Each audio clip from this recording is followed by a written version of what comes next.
Windsor, flat ball to Howden. Howden, his 3-year-old son William is watching. Again, another steal from the Arrows. They've done it all day. Foil the Sabercats on attack.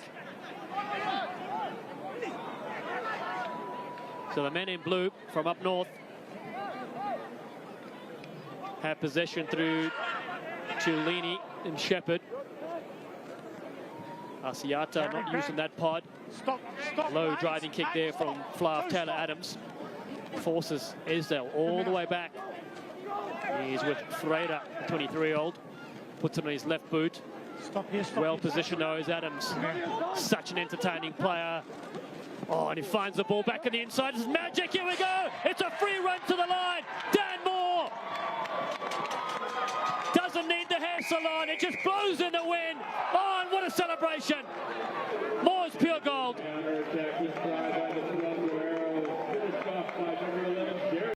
Hello and welcome to episode 48 of the Rouge Rugby podcast.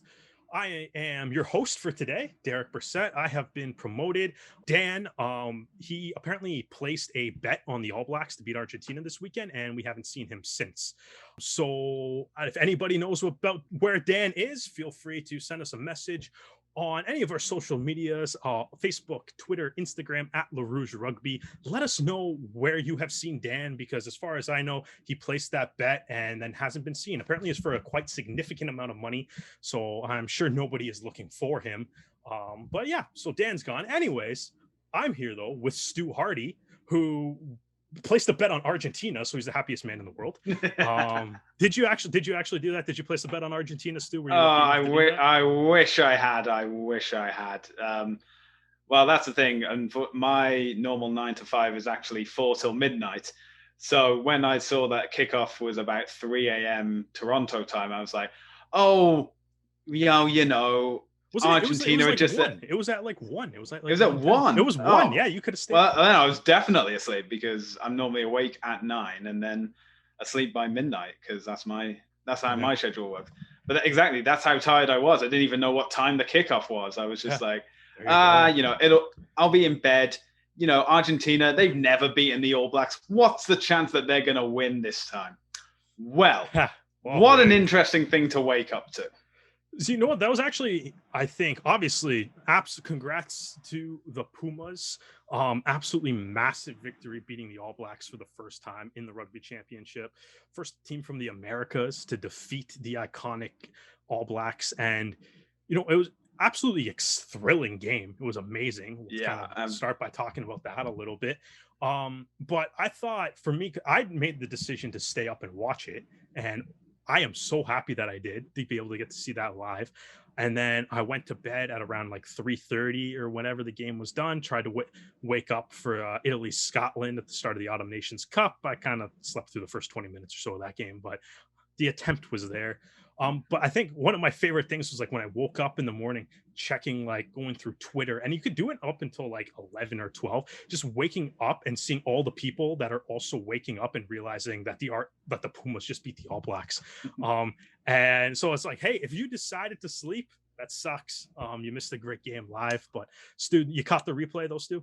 Oh, absolutely. Yeah. So saw the replay and I was just impressed because obviously New Zealand weren't firing on all cylinders like they normally are, especially against teams like Argentina. But I did see the New Zealand-Argentina game from last year's Rugby Championship, reduced, of course, prior to the World Cup. And Argentina did put in a good fight. And then obviously it was the standard All Black performance of they win the game no matter how far behind they are in the final 20 minutes.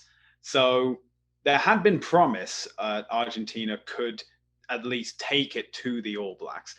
But, oh man, I mean, Nicolas Sanchez, take a bow, scored all 25 points for the Pumas, and it was the Argentinian forwards that are getting over the ball, forcing the errors on New Zealand. And as soon as they're in the All Blacks half, Sanchez would just go for the post, or in one case, the try as well.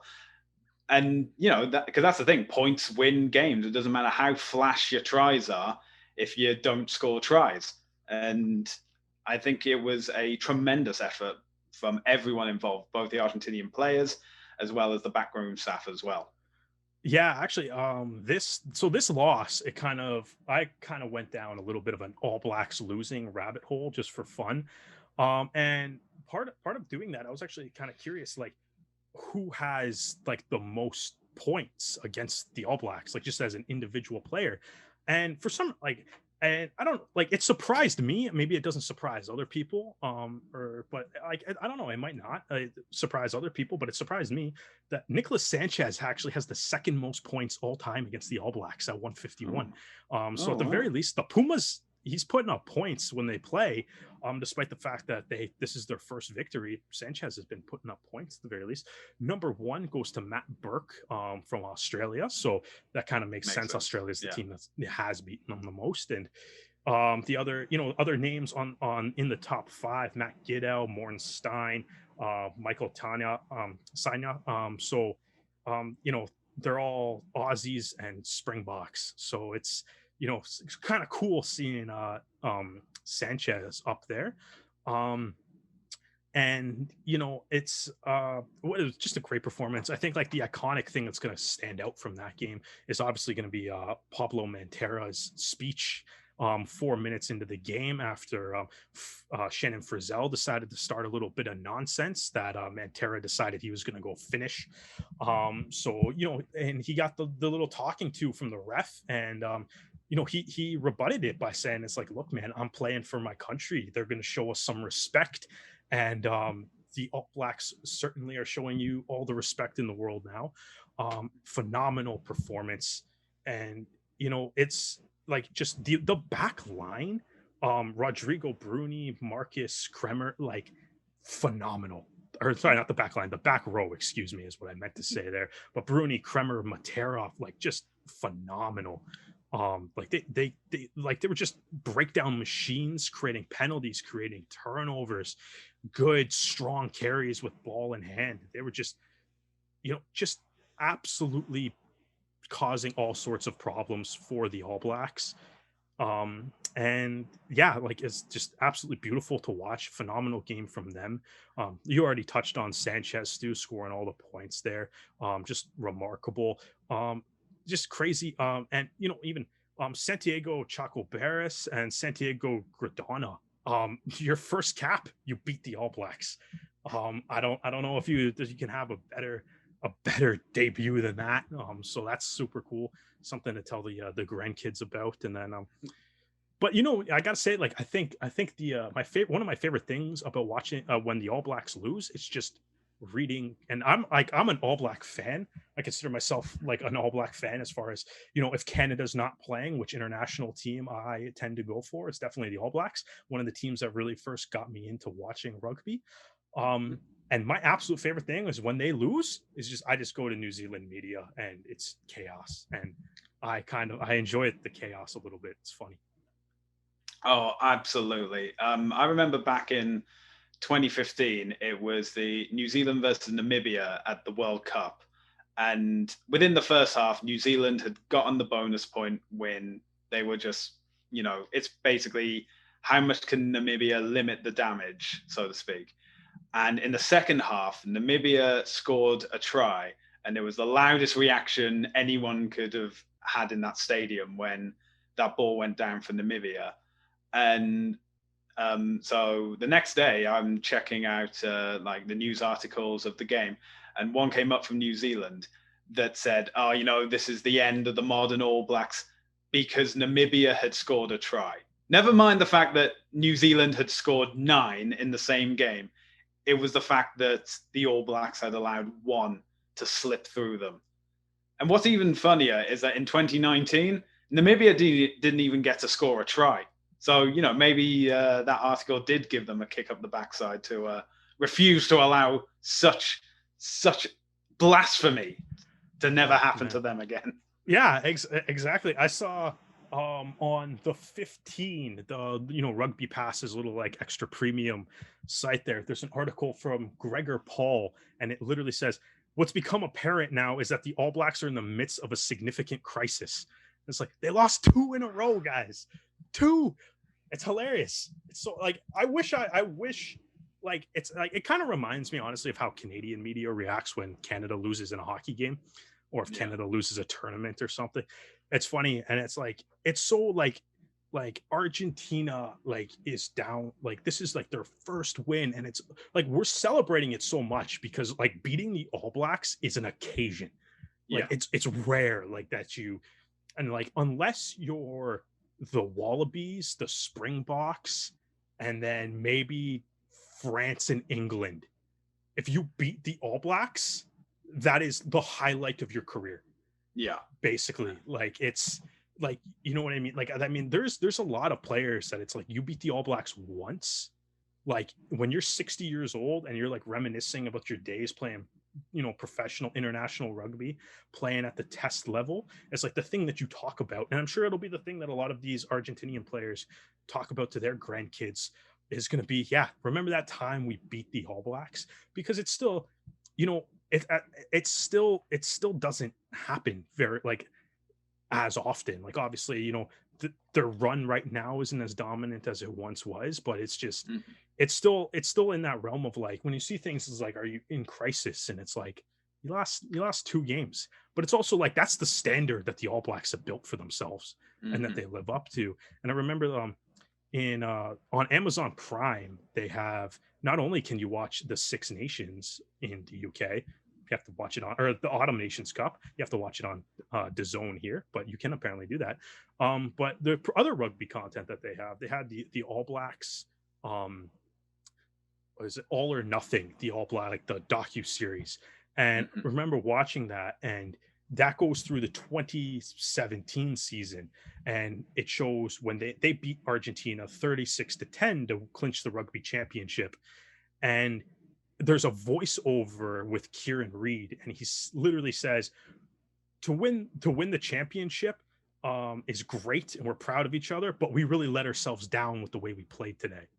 And it's like, you won the championship. Like imagine like Owen Farrell being like, yeah, you know, it's cool, we won the Six Nations, but yeah, no, we suck today, or whatever. It's like that's not a thing that Owen Farrell's gonna say, like or whatever. It's just the tone, the thing is a different level. Then of course that final episode kind of goes on to be like, you know, they have a debate about whether like who the biggest rival to the All Blacks is, and it's like done over like they have to play the Wallabies and the Springboks, and the end of the episode just kind of concludes that the biggest rival to the All Blacks is themselves, because they have to, you have to, if you're you have to live up to the past or whatever. And right now the All Blacks aren't doing that. But it's like the thing I'm looking forward to right now is like Argentina just beat the All Blacks. How cool would it be if they do it again on November 28th?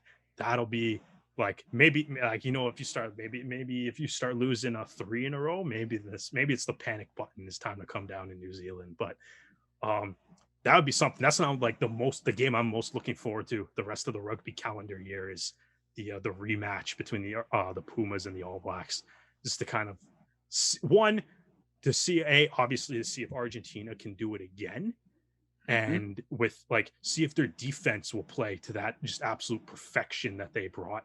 I think I saw a stat that said they had 1 handling error. Like that's just, you played, like Argentina played flawless. Like you can't nitpick, and there's nothing in the game that you can pick apart. And it's like and to do that against the All Blacks is amazing. That I loved that Mantera stood up for the boys immediately, didn't take any nonsense. You know, Frizzell and Coles kind of slapping players and stuff. Is just like, I haven't seen the All Blacks do that in a while, just kind of completely lose their cool and sort of be idiots. That's a rare thing to see the All Blacks do. So I would imagine they don't do that again. And I would imagine they're like, you know, they kind of got a little bit of pride to kind of come back for too in the rematch. And Caleb Clark probably scored the worst first test try in history. I'm sure you'll never it's cool. 80th minute game, you already lost to the Pumas. Not exactly a whole lot of fanfare surrounding that. And anything from the Autumn Nations Cup, Stu? I know we're going on about Pumas and the All Blacks. We haven't talked about your boys from Wales yet. Do we have to? Moving on. Let's move on to something else. Giltinis. So Wales, they kind of sucked, eh? Like on I think kinda is kind of is putting it lightly, to be honest. I mean, their defense coach, first of all, the fact that they had a defense coach, considering their game against France and Scotland prior to the Autumn Nations Cup, their defense coach left just before the start of the Autumn Nations Cup. They don't have a replacement in place, and therefore they're just using defense from the current coaching setup, which would be like they didn't have a defense coach. It looked like they didn't have an attack coach or a plan or basic strategy. Now. The attack coach is in Toronto now. Yeah, well, I'm looking forward to seeing Canada's future attack coming into play. But, you know, I've got to say, the big concern for me that's going in for next week isn't for Wales, it's for Ireland, because Johnny Sexton, the talisman of Ireland, went down pretty badly in that game. And now it's going to be the question of what is Ireland's plan without Sexton in play. Burns went down in the second half after that too. So Irish fly halves, they're just yeah. I'm sure they'll figure it out. You just can't find the players anymore. Yeah. I mean, I'm sure they'll figure it out. I think they got some options there. But yeah, I just thought Wales' defense was just like it. They weren't coming up uniform. It was all disjointed. Ireland was able to utilize that. Crazy weekend of rugby. It's a shame Fiji France didn't get off. I feel like that would have been a really entertaining game. I think that would have been a good one as well. But obviously the COVID issues were prevalent within the Fijian team, because they were retested, I think, on Thursday going into Friday, and there were more cases, and it was just the authorities behind the Autumn Nations Cup made the call to cancel the games.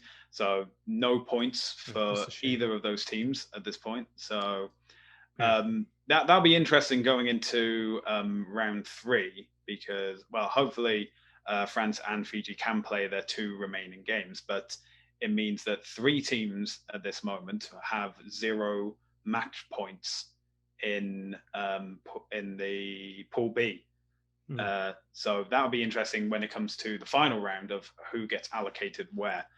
But, you know, that's we can talk about that in a couple of weeks' time, when hopefully both those teams have played those extra 2 games. Yeah, absolutely. And then, you know, the other 2 games, Scotland kind of, you know, barely held off Italy, who played quite well. And England in the, to be honest, I actually really love the striking navy blue jerseys. They look good. Not traditional England, but they look good. I was actually, and you know, they destroyed Georgia. That's not a whole lot of analysis from that. When your hooker has a hat trick, all the analysis you need, that's it. This game, that was just dominant. I was actually, it was interesting to see that. I wasn't aware that England was going to be rocking the blue jerseys, and I was actually watching the Saracens women versus the Wasp women, checking out Sophie de Goody's first start in Premier 15s. She played excellent, by the way. Lots of tackles, was very active around the breakdowns, had a line out steal in a very entertaining game. The Saracens got a monster lead. I think it was 33-3 by the end of the first half. And then Wasp just came back to within a try. And you know what? It's one of those things where it's like, hey, they went down. They, you know, part of their COVID rules is they cut 5 minutes off each half. And it's like, you know, you kind of look at that and it's like, hey man, if the Wasp had that extra 10 minutes, they could have, they might have been able to pull that out. So maybe Saracens got lucky with that one a little bit. But I was at the start of that, and I had them on like the 2 screens, and I glanced over, and it took me like I was kind of confused. I'm like, why don't I recognize any of these players on England? Oh, they're in blue. I was like, because I was also like, why would Georgia be wearing blue either? But I was like, the burgundy and red kind of, or the burgundy and white kind of looks like red and white. So there was a slight moment of confusion in my brain seeing it, but I do like the blue jerseys overall. Yeah, well, I think they're also contracted to play another game in those blue jerseys. I don't know if that'll be against Ireland or Wales. That's got to make that money, man. Absolutely, yeah. Well, it's like sign on the dotted line. That's what if you said that you're going to wear the jersey twice, then you're going to have to wear it twice. Although I am hoping Wales can play in their black jersey at some point during this competition, because that's a pretty nice jersey. They don't look like Liverpool if they play in the black jersey. I thought they look like Canada. Scotland's new Macron kit looks pretty sharp though, with the blue and the gold kind of striping and highlights on it. The only downside I'd say is the shorts. The shorts have the gold banding between the legs, which makes it look like every player was caught short on the pitch, which isn't the best look to have. It's kind of weird, yeah. But also that was another point I wanted to bring up. Argentina collars. All I'm saying, you want to win rugby games? Let's go. Wear collars. Yeah, kit manufacturers, toss some collars on. Looking at you, every MLR team that's not the Free Jacks who already did that. Love you, Free Jacks. That was brilliant. All right, moving on to another team that doesn't have collars, and also, I guess realistically, no need for kit at all anymore. The Toronto Wolfpack. We kind of dive into league a little bit on this podcast just because there is a professional team in our city. Unfortunately, that professional team seems to be no more, as they were pretty heavily voted in the Super League, pretty heavily in favor voted against the Wolfpack coming back to Super League for the 2021 season. As it currently stands right now, they're still trying to figure out who that 12th team will be. There's a little bit of, people saying there's some shady procedures happening with Super League and how the Wolfpack were kicked out. So Stu, I'll turn it over to you to kind of start this. Just your thoughts on the Wolfpack's departure from Super League here.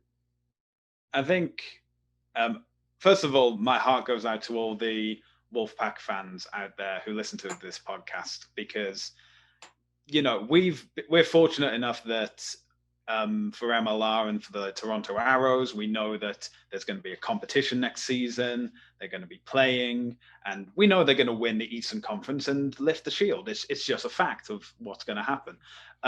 But the rugby league team, Wolfpack, they've been in this limbo for the past few months, ever since the Wolfpack announced that they were withdrawing from the 2020 Super League competition.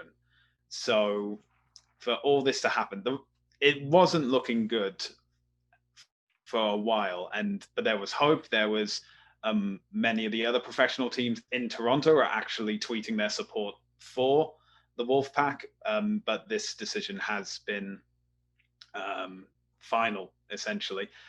Brian McDermott gave an interview with Sky Sports, and he was saying that he had to tell everyone that they were out of a job as after that decision had been made, which he obviously said wasn't ideal to do. He also talked about the issues that had been present in the Wolfpack prior to their withdrawal from Super League. So he wasn't, whitewashing any of the Wolfpack's history, especially when it comes to like the financial side of it, as had been made public. Players and staff hadn't been paid for a number of months prior to the announcement to withdraw from Super League. But there was a plan in place to continue Wolfpack going forward. However, Wolfpack has made the announcement that they have been in contact with Ticketmaster to say that they will not be playing in 2021. So there doesn't even seem to be the option of returning to the championship or even to the lower leagues. The Carlo Lavasi, the new prospective owner, was saying that he only wanted to buy the team if they were in Super League. So, based on that info, if they're not in Super League, then it's like, it sounds like, Argyle's obviously out. He's made enough mistakes and running this franchise already, and is, in my opinion, a big reason why they're in the situation that they are in. But so it's like if Lavad, the only person that's really stepped up and said that they were considering buying the Wolfpack, and he was like, if we're not in Super League, there's no point to this. And so it's not like, there hasn't really been, I guess, an official like, hey, we're folding the Wolfpack or no more from them, but it's really not looking overly hopeful at this point. Yeah, the only way I can see it is similar to what the other pro rugby league team in Canada, the Ottawa Aces, are doing, which is they've also delayed their involvement in Super League there now to 2022, but everything from there and still seems to be going ahead. The difference between the Aces and the Wolfpack is that the Aces have basically a relocated version of the Hemel Stags. Yeah. So, following on the American tradition of relocating your team to another city is what's happened with Ottawa. But from everything on their end, everything seems to be okay. They're just, because of COVID, they're just deferring to 2022. Well, that's the other thing too, is like, I mean, from my understanding and looking at this, and obviously there's been many people, many reporters, Wolfpack fans especially, that have been, there's been a couple of images of like what the RFL document that Robert Elstone used to kind of come to the decision, what it's looked like, and people are kind of pointing out some of the hilarious-ish mistakes that might be in it. I think the one that seems to be circulating a lot was the Toronto Maple Leaves, with the Leaves. So that was one, but nobody's really verified how accurate those tweets are yet, or those leaks are.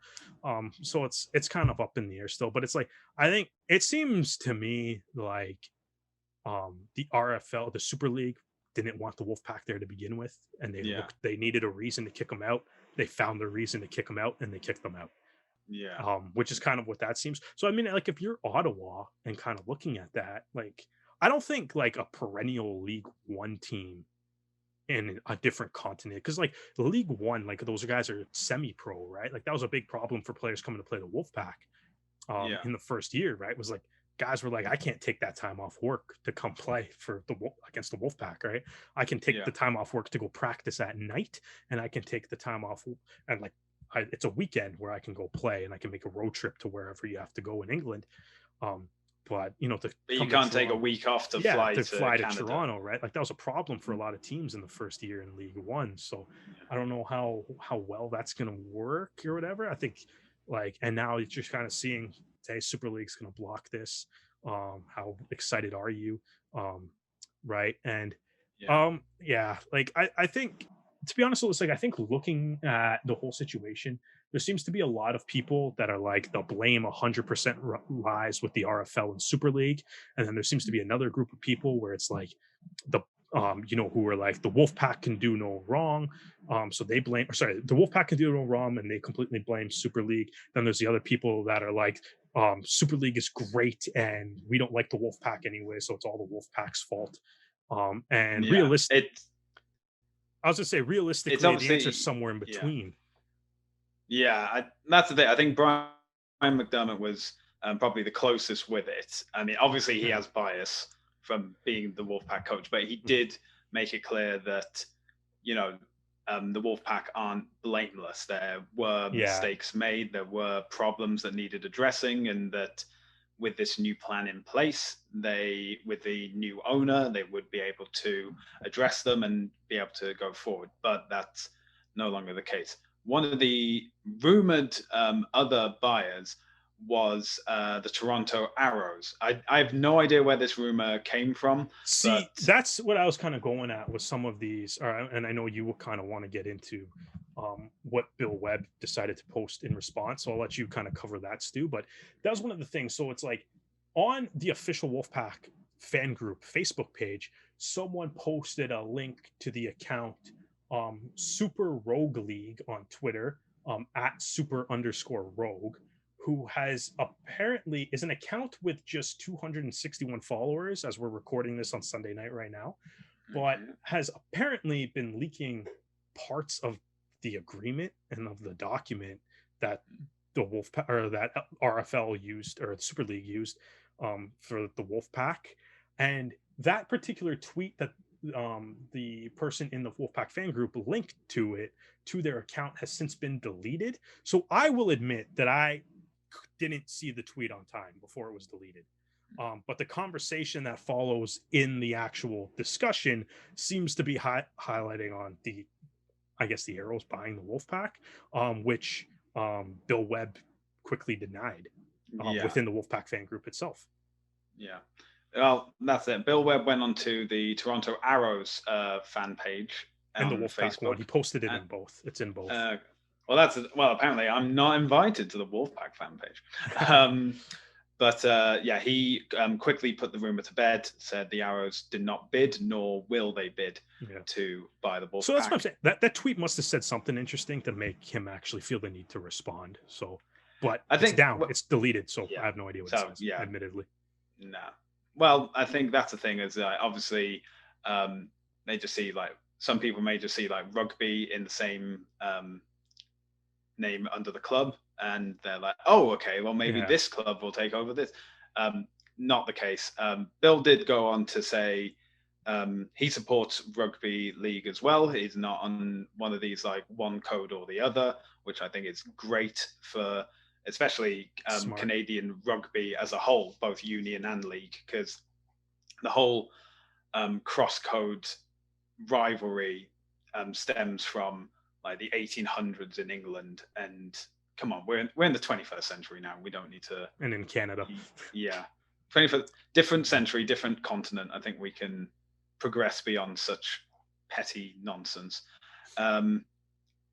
But he did also express his condolences to the fans of Wolfpack, saying that he understood where the problems were coming from. He also praised them in the same way he also promoted the Arrows and said any Wolfpack fan can come along to an Arrows game and they're going to see similar things. They're going to see the beer garden, which is something that the Wolfpack one of the specialties that was at Wolfpack games, which you didn't get in north of the M6 corridor. And, and so he's saying that, the environment's still there. The game's a bit different. There's 4 extra players on the pitch.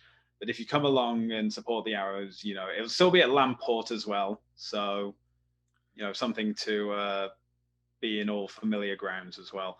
And, the Arrows are there to welcome the Wolfpack fans with open arms and say, it's not what you wanted, but, there is similarities and, and I think it's just good nature in general to help promote Canadian rugby, regardless of which division if it's league or union. And, I'm hoping we can see some Wolfpack fans come along, see what the Arrows experience is like, see how very similar it is to the Wolfpack experience. And, we hope to see them in the 2021 MLR season. Yeah, I think it's a smart move for Bill to kind of, especially in the Wolfpack fan group, to kind of reach out to the fans and be like, yeah, come to an Arrows game. Obviously, anybody that is a sports fan, or is especially those that, like you kind of hinted at, to the North American style where teams get relocated and stuff a lot. If your team gets relocated, your team folds, it sucks. Sports is a big part of people's lives, whether you play it or you just are a passionate fan. So if your team's taken away, it sucks. It does, and I know, and like it really does. And I think like there's just I don't know. I think like too, like the Wolfpack, it's like, hey man, maybe there's some learnings that other teams or MLR teams and stuff can even kind of take from it. Like don't give away free tickets. Make people pay for them and stuff, right? Now that's obviously something that the Wolfpack were super heavily criticized for. And I know there's some people that kind of want to say that they didn't do that or whatever, but I mean, let's be honest, it's like everybody knew a way to get a free Wolfpack ticket somehow. And if you didn't, you just didn't look, or you didn't care to look. So you have to do that. I mean, Sonny Bill Williams contract, I think that's like, that can be like, that's a warrant. Like that should be like, anybody like starting up a new franchise, like take that as like, that's a bit of a warning, right? Yeah. Like you have Sonny Bill Williams was signed for 10 million New Zealand dollars, which is the equivalent of 2.48 million pounds per season, Obviously, Super League has the marquee player rule, so we only had 150K against the cap, but 2.4 million pounds per season. The salary cap in Super League is 2.1 million pounds. And yeah, right. And it's like, one of the biggest issues, the big issue that even the players on the Wolfpack, who, when the Wolfpack were announced to not be coming back to Super League, obviously all tweeted out their sympathies and how much they loved it. But earlier, we're like, hey guys, like, we're not getting paid right now.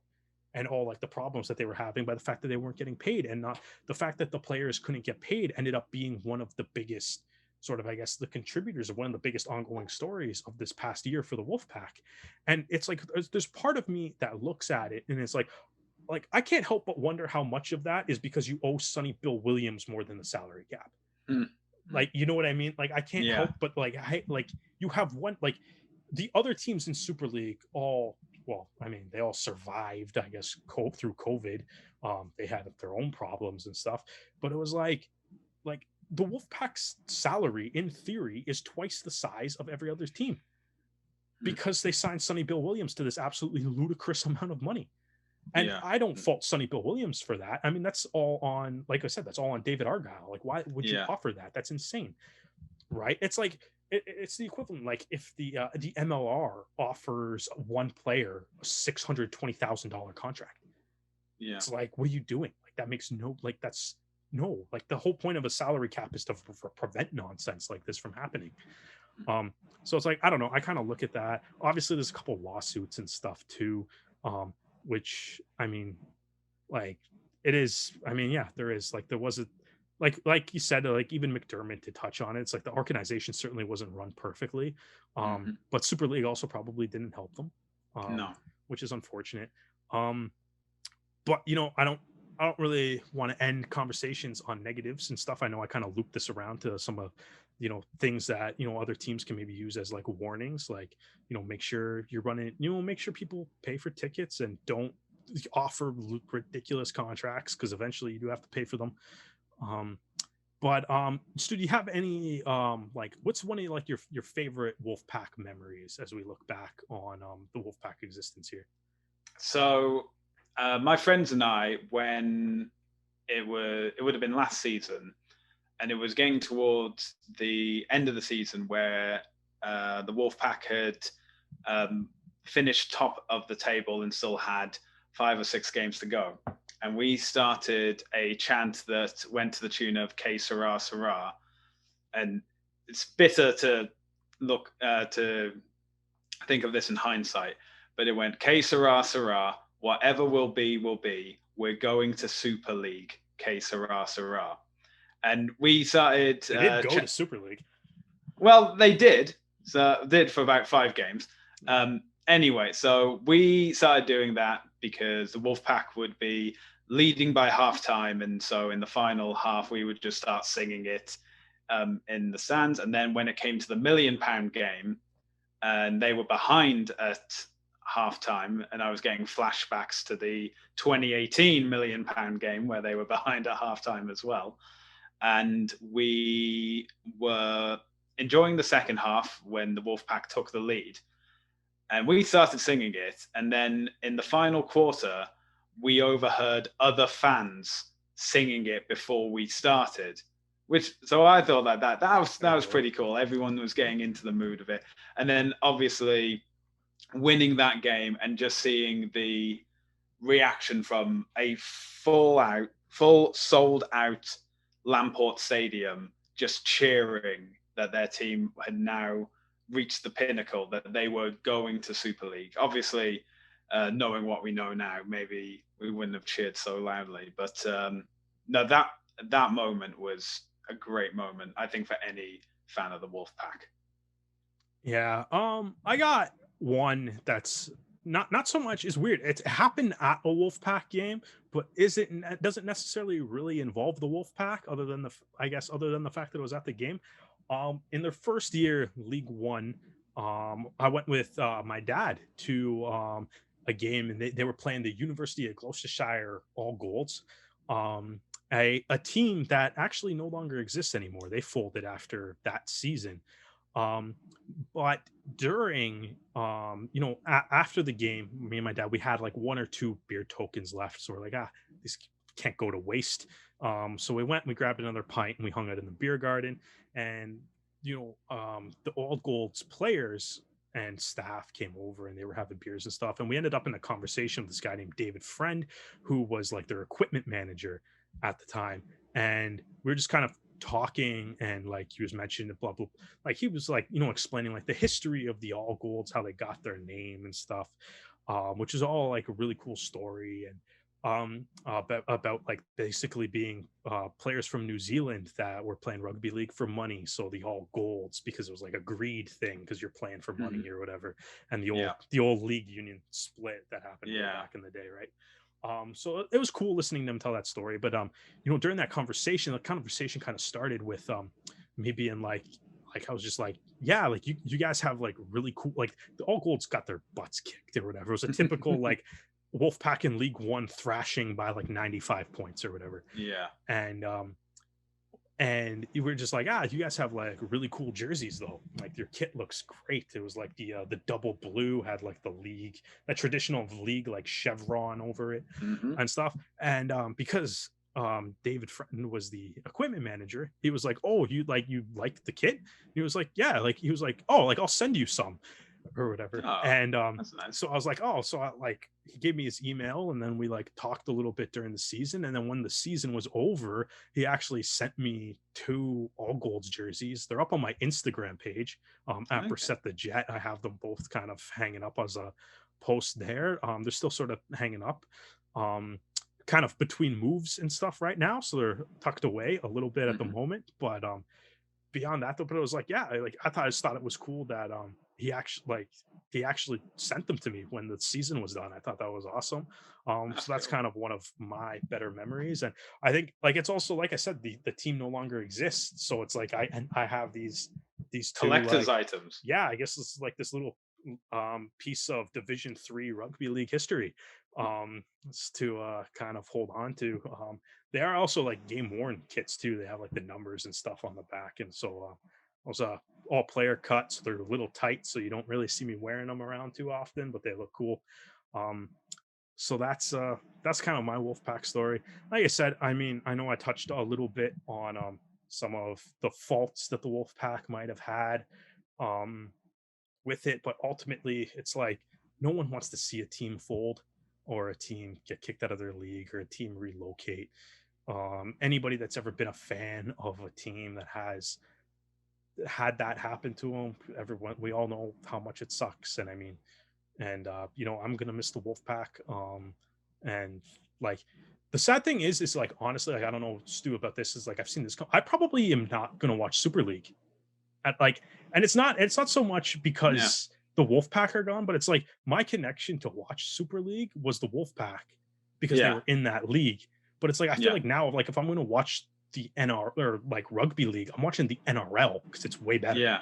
Like you know what I mean? So it's like I think for that reason, it's like, I mean, the Super League's probably out a little bit because I'm sure there's a lot of people like me. And it's like I would much rather like watch the best leagues in the world and stuff, right? Like it's which I mean we can kind of see with like soccer fans here, right? It's like people watch the MLS, but then everybody tunes into the Premier League on the weekend too, right? And so I mean I'm just, now if there's no team, I'll go back to just watching Origin and the NRL and stuff. But I don't know, what do you think? Are you kind of in the same boat there, or? As in the only connection I had to rugby league as a whole was the Wolfpack. And you're from the UK too, which also says something about where the sport stands in popularity. As in, obviously I'm from the Midlands and my mum's Welsh. My dad's played rugby union at his university, so it was always going to be an education on rugby union growing up. So that was my choice of code. I didn't have a choice at all. But it does seem to be the issue now, and it's been expressed by Wolfpack fans, especially on Twitter, because they're looking for this 12th team, and they say you have to have a stadium that holds at least 5,000 people and a regular attendance of at least 2,000. And a lot of comments are going like, "Oh, I know a team like that. They're called the Toronto Wolfpack." Yeah. But you know what though? That's the one thing. It's like, man, honestly, like I didn't really, like I said, if I was watching League before the Wolfpack, I would watch NRL, and then I got into Super League because of the Wolfpack, even if they were in League One or the Championship. And now that when I started to get into Super League, if there's one thing I have learned over the last 4 years of like watching the Wolfpack, the RFL and Super League might be the worst run league in the world, like of any sport. I know I kind of went in on like, you know, some of the mistakes the Wolfpack made here, but just to be clear, like this league is horrendously operated. Yeah, this is the thing. A multitude of reasons that we probably would need a 7-hour podcast. Yeah, like we're obviously we're not the most in tune with the goings on of Super League, and I have a lot of complaints of how rugby union is run. But it's apples and oranges compared to the RFL and the Super League. Good Lord. It's brutal. Well, that's the one thing that's been going around, that sponsorship deal that just gets them free pizza instead of actual money. Like, that's a thing that a professional sports league has. Yeah. That's, man. Man, yeah. No, like, I mean, the RFL. RFL Super League. They man. Yeah. Well, good luck, guys. I hope. Yeah. I don't know. Good luck. I mean, I'm probably not tuning in anymore. But anyways, think time to move on, Stu. What do you think? I think it's any other points on the Wolfpack here? No, I think our limited knowledge of rugby league has been exhausted. So yeah, exactly. We'll leave it to the experts like Sher and Lil and all that. Exactly. No sponsorship for free pizza. That's bad.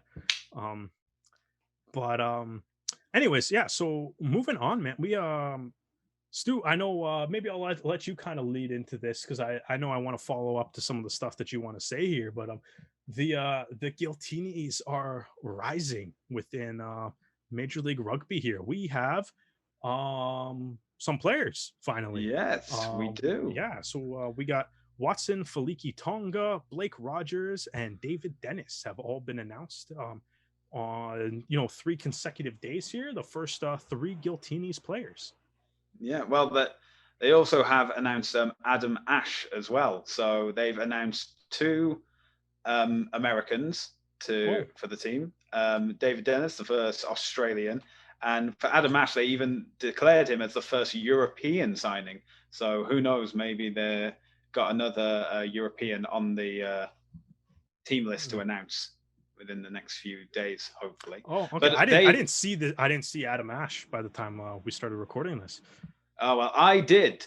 And then when I went back to check, they had taken it down.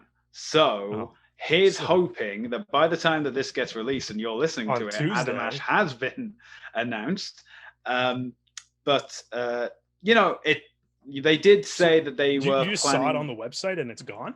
Is that what you're saying right now? Well, that was the thing. I was looking for like more information about Blake Rogers. I just wanted to like confirm a few details, and then on the right they have a list of all their news articles, and it was like Adam Ash, the first European signing for the Giltinis, and so I went and clicked on it, and they gave me all the information there, and when I went back to check on it later, they said error 404. This page has not been found, which makes me think that.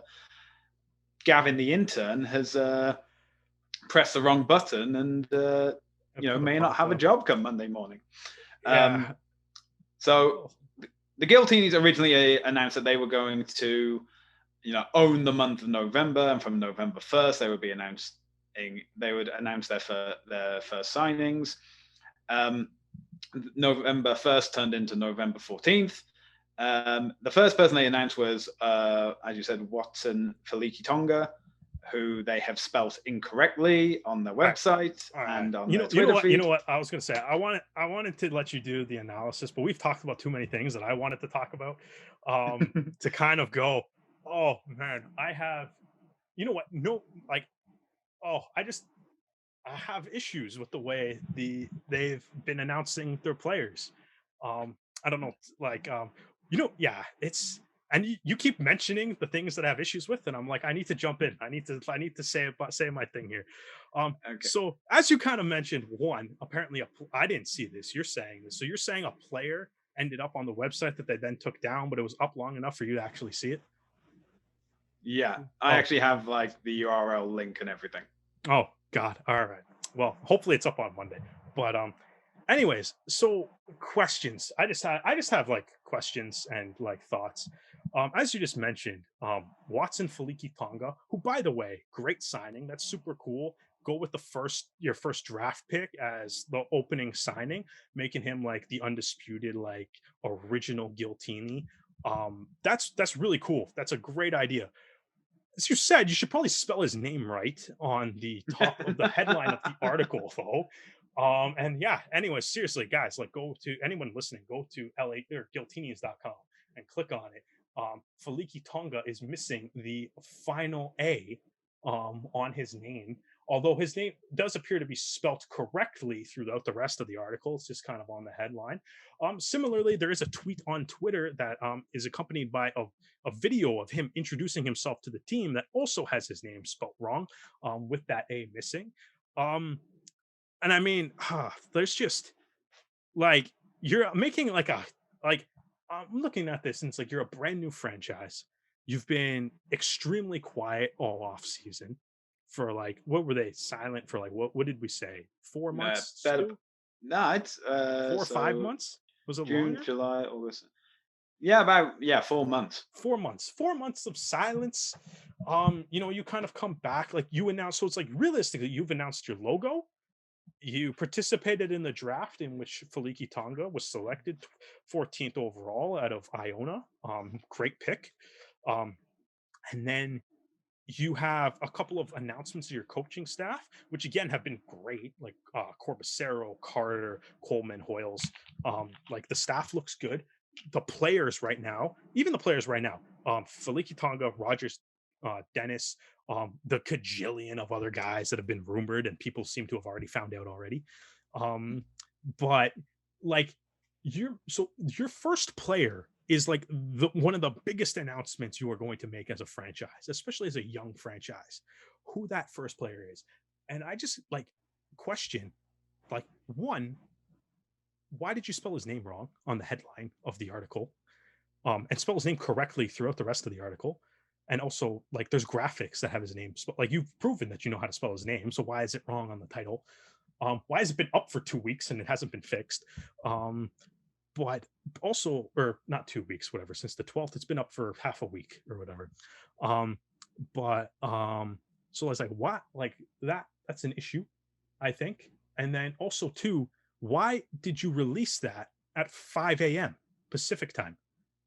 Like 5 a.m. local time is when you chose to make this announcement. Like when in theory, like the majority of your local fan base, at least like the people that live in LA, are probably still sleeping. Like it just seems like a super odd time to actually do that. So it's like one, like just with the announcement, it's like one, like the fact that, and I mean, and the fact that like, his name is spelt wrong in the headline of the article on your website. And you released it at 5 a.m., which is like most of your fan base is still asleep. Or like I just don't understand. I just don't understand why at 5 a.m. Is it's just I don't know, Stu, does that seem too early to you to do that? Like it's just like, well, 5 a.m. in LA will be 8 o'clock on the East Coast. Or so 9 o'clock on the coast in Atlantic. 8 Eastern. And I'm saying 8 a.m. in New York. That's, 8 a.m. in New York. So yeah, but your fans aren't necessarily in New York. You're trying to grow that local fan base. Your local fan base is asleep. It's 5 a.m. That's right. Well, like maybe it was just it's obviously I think it's been a case of they've put the article in, they've put it in on like a timer setting to go live. But then why didn't you make the timer later in the morning? Well, I think that may have been the case. They may have said like 8 a.m. and then it's come up with Eastern time instead of Pacific time. In fairness, they're out later. like the other ones, Dennis and Rogers, have come out later. Yeah. So that's good. Dennis and Rogers, it looks like their names are spelled right on the articles Yeah. too. But it's just, I mean, I know there's a lot of people that have a poor taste in their mouth on the Giltinis already, and it's like, I think you have to nail this stuff. You know, there's this that saying that it's like, you know, like a rose by any other name is just as sweet or whatever, right? And I think like ultimately, if you take that idea, and it's like, no matter what you call the team, if you nail the marketing, if you nail like the game day presentation, nail all of the other aspects of what's going to make your team great, then no matter what your team's called, in theory, people should show up, right? You know what I mean? It's like, I mean, for us, Stu, like if the Toronto Arrows, I mean, maybe not something like the Giltinis, but if the Toronto Arrows were called something else, Toronto, I don't know, the Tigers, the Bobcats, something, would you still go? You would still be there, right? Yeah. Exactly, right. And so it's like the fact that they're called the Arrows. I love the Arrows branding. It's not saying I should. It's not saying change the Arrows branding or anything. I do love the Arrows branding. They have a wicked new Arrows TV logo up on YouTube too. Yeah. Which is That's awesome. The arrowhead with TV written on it's awesome. So yeah, go check out the Arrows. So like I said though, the Arrows branding is outstanding, and they're doing everything great. Yeah. Fan experience at the game, awesome. Players being interactive, it's awesome. And it's like if the Arrows did the exact same thing but had a different name, I would still be just as big of an Arrows fan. If they were called the Tigers or something, right? Or you know, like, so it's, but you know, Giltinis, obviously they got off to a bit of a rough start with the team name, but I feel like they can make up for it if they do everything else well. And I think starting off with having your first signing and his name spelt wrong on the headline for your article, and it's at 5 a.m. I don't know if that's putting you up off on the right foot necessarily. But like on the pitch though, first three signings, I mean the team's looking good. So like at least the early stages. Also, I mean like I don't know if after being silent for so long, like I just maybe pick up the pace a little bit on the announcements, but they said they're going to do it one a day until Christmas. One cool. A day from, well, they said between November 12th and Christmas Day, they will be announcing the sign. Now, that doesn't necessarily mean there'll be a signing every day. It could well mean, but it seems that would be 44 days. And does that mean they're announcing 44 team members, or will they be announcing something like 40 or 35 and be taking like a couple of days to like promote something else, or like, you know, interviews with Alex Corbiziero, for example, of like how they're going to be preparing, you know, especially during COVID, preparing for the season in 2021. So interesting. I also remember seeing something on the LA Giltinis Twitter page looking for a social and digital communications manager. So that could be the issue why there have been like a few spelling errors to date. I don't know if that position has been filled or not. The applications closed on the 13th, so I would imagine that it hasn't, but it depends if they waited for that application deadline date to come through. But that's good. Like I'm happy like they're doing that. Like they're clearly like, I know it said David Freyer, like part of his thing was that he was mentioning his marketing and digital media stuff, but it's, you know, it is just one of those things where it's like, I mean, like I just like I mean I want to, like I honestly, like I want to be a fan of like to a degree I want to be a fan of every team in Major League Rugby. The Arrows will always be like a step above everyone else, but I want to, you know, everyone here, like everyone's trying to grow like the game of rugby and stuff, but so I mean like I don't like I want to like the Giltinis, even with the goofy name I still want to like them. I think too, it's like you compare it and it's like, do you ever like just watch Austin and be like, these teams are owned by the same guy or whatever? You have one team's doing like Monday Night Football commercials and stuff, and pulling out. Well, that's the thing. It's like there's obviously different. They have the same owner, but there's a different management structure in place. So I think whoever's doing it for Austin. Sorry, I don't have the name off the top of my head, but they're putting LA to shame at the moment. Yeah, I no, think. Austin, I It's like especially a town with 2 NFL teams already, so you can't say like, oh well, we don't have a team to back when it comes to LA. It's like, come on, guys, really. So, LA's a big market, man. It's you got to you definitely have to find that like niche and stuff in it and get those fans and grow the fan base. Which means you do have to kind of be precise. I think you have to be precise on these things and stuff, right? And it's like, like I can forgive typos and stuff, but it's like there's multiple ones and stuff through it, and it's your headline and stuff, right? So it's like, it's like I don't know, it'd be nice like going forward just like clean it up and stuff, right? It is good that they've announced Fiki Tonga and Blake Rogers. Obviously, Fiki Tonga was drafted in the draft. Blake Rogers, he actually announced a few months ago that he was joining LA. So it's good that they've on the Rugby Rant podcast. He did that one. Our friends over at Rugby Rant, but I think it's also good as well that they finally made that official and are going forward with that. The big name so far has been David Dennis. This is a Canadian, not Canadian. Sorry. Canadian. Right, he's not Canadian. He's Australian. Yeah. The Southern Hemisphere Canadian. But interesting is that he has been signed on a 2-season deal, having recently played for Exeter, obviously the Champions Cup and Premiership winning team for 2020.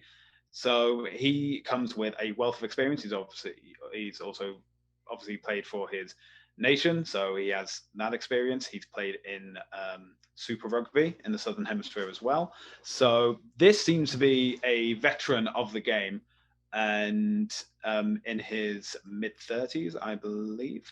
Yeah. And as he's one of the guys, and if this is his 2 years to live in LA and play some rugby and just enjoy himself before his retirement or his transition into coaching, I think that's a fantastic place to be. Obviously, he's going to be coached under Alex Corbiziero, so I'm going to be interested in seeing the forwards for LA, just because they have Corbiziero as a coach, but they also seem to be building a solid spine for their team so far, with picking a lock and number 8 so far. Yeah. But yeah, so I said David Dennis. I would talk more about Adam Ash. He's Scottish, which must be to the irritation of Old Glory DC, because I believe that they have a connection with Scottish Rugby Union, so they must be miffed that they didn't get him beforehand. But Adam Ash also has international experience, so that's 2 tier 1 rugby union internationals that will be joining LA. So I think my major gripe with LA is the logo more than the name. I think the name's silly. I think the logo can be problematic, but yeah. But you know what? I know I kind of ripped on the how that announcement came out for Fiki Tonga, but I gotta say I do like what they did with Dennis on social media. They put out the graphic that has obviously just a picture of Dennis, and then it says it's the caption, I guess their tweet is just all the trophies. The last, instead of a trophy, it's a martini glass or a Giltini glass, I guess.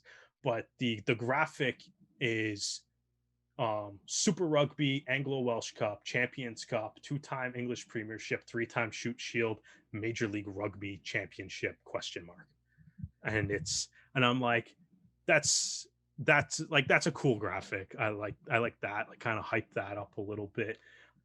That you're bringing over a guy that does have, he's got 107 caps with the Waratahs. I mean, so you played over 100 games in Super Rugby, great achievement. 55 games for Exeter, and 18 Wallabies caps. So he's going to bring over that experience. Brings over, he's going to help out with a little bit of coaching and stuff. So it's a great signing and stuff. But it's like, it's weird. It's nice to look at. So I want to highlight it just because I know I did kind of, rip on the Giltinis a little bit.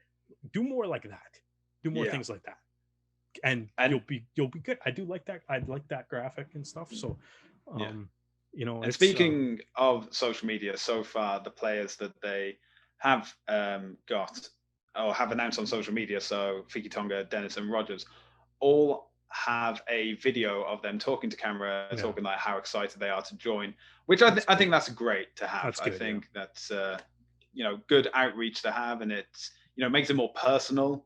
So it's not just another guy in the kit. It's someone that fans and maybe kids can like look up to and be like, oh yeah, that's my guy. I remember him when I first saw him on like Twitter or Instagram.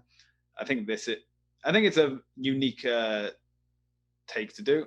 I also want to say that although there have been like a few hiccups, obviously the Fiki Tonga spelling, I think this is going to benefit LA for the next month and a half, because unless the Seawolves or Utah do their announcements in a similar way, we're always going to be talking about LA until Christmas, essentially. Yeah, there you go. So, yeah, you know what? Good point. Maybe that's part of the reason. I believe Utah is doing like a big announcement with some sort of fan event because they're able to do that. Yes, I think it's in before their Utah Selects game next. The last, before the last Utah Selects game. So I mean, if you're gonna like for Utah, like they obviously LA, Utah, Seattle have been the teams that have released the least amount of player information or signings so far. If Utah's been holding out to be able to do it like somewhat in person with whatever fans that they can, and the state of Utah is allowing under whatever their COVID rules are, which I am definitely not an expert on what Utah's COVID rules are. So but it's like if that's your plan for Utah, all the power to Utah. I hope it goes well for them, and I hope fans are enjoying those Utah Selects games instead of the Warriors Selects games. And as long as everyone's enjoying it and being safe for it, if you're able to safely do it, then like so be it. Have a huge fan event. Seattle kind of seems to be, at least LA's doing one a day. Seattle seems to be on like a one a week sort of timeline. So I guess we'll get that full roster in like August or something. But just ideally we can the Shield, which they'll probably win because this is Seattle we're talking about after all. But yeah, so I'm hoping we can get some more signing news coming from LA. Looking forward to the big Utah event that will hopefully announce, if not the entire team, at least the majority of it, and anything at all from Seattle, anything at all, just something, anything. I really want to know what Canada's second team is going to pick. Yeah, absolutely. Well, I mean, I do usually rely on Dan to kind of wrap up these podcast episodes, since that's his job. But like I said, he put a bet on the All Blacks this past weekend. So he's not here because I don't know. I guess he's dodging somebody that he owes a lot of money to. Who knows? Obviously, so I'm just gonna try my best to wrap this up, which apparently I am stumbling over anyway. Stu, maybe you should wrap this up. You know what? I'm gonna turn it over to you because apparently I have no idea how to do this. Okay, thank you to everyone for watching or listening to our podcast. You can follow us on social media, on Twitter, Facebook, or Instagram at Rouge Rugby. There you go. That was beautiful. That's, I'm turning it over to you every single time after that. Yeah. Thanks everybody from listening. If you see Dan, maybe give him a loan so he can pay back whoever he owes. And we'll hopefully he'll be around for episode 49 next week.